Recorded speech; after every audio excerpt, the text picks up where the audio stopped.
Next question asks by Nawaz Sharif from Calcutta. Which is the most difficult question posed to you so far in your life? This is the question. This question, which is the most difficult question posed to you so far in life, is the most difficult question in my life. Yes, there have been difficult questions. I can narrate many. As far as the most difficult question is concerned, because it's not a very common question, I will never tell it to the masses, to the public.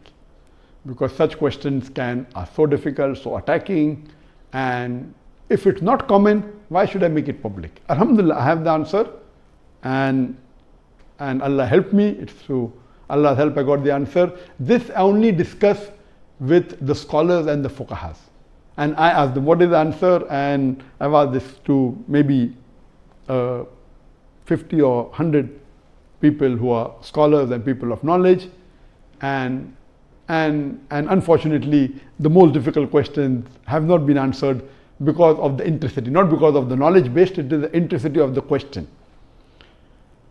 So those questions which are attacking Islam, and they are not common, and it's difficult to understand the answer. As a policy, even if you ask, I'll never tell you. That's only to be discussed with people of knowledge and the scholars.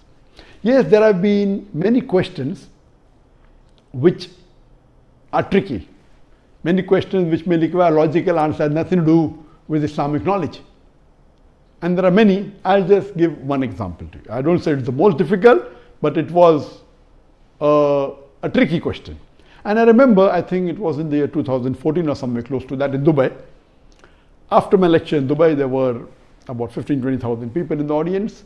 There's a lady who's a non-Muslim who asked me a question.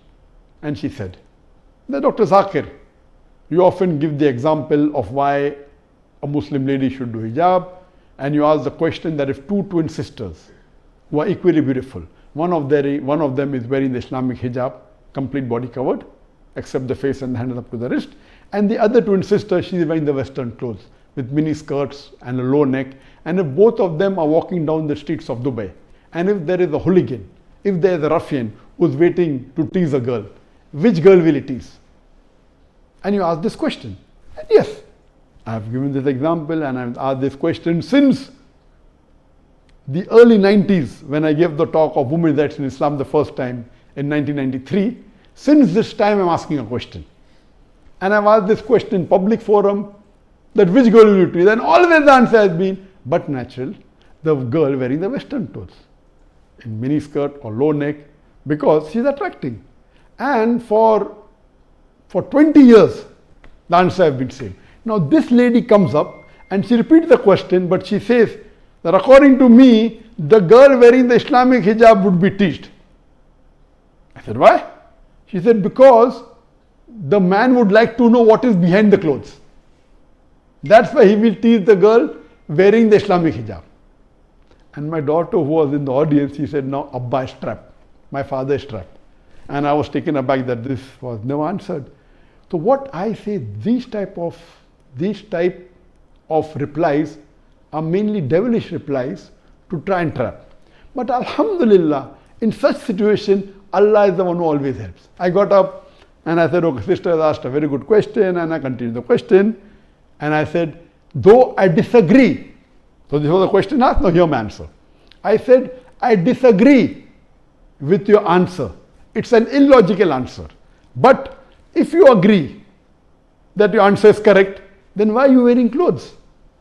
If you don't want people to be clothes, you should take off your clothes.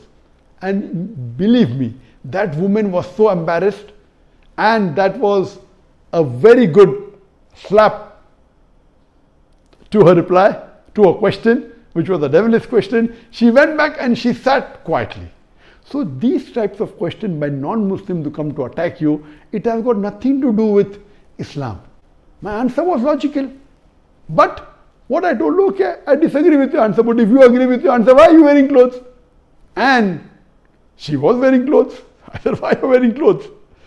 And so these type of questions, the answer should be with hikmah. Udu ila sabili rabbika bil hikmah wal mu'azit al hasna wajad millati ahsan. Invite all to the way of thy Lord with wisdom and beautiful preaching, and argue with them in the ways that are best and most gracious. So such type of questions are many. Inshallah, if you see my videos and see my question answer session, you will find many of such questions.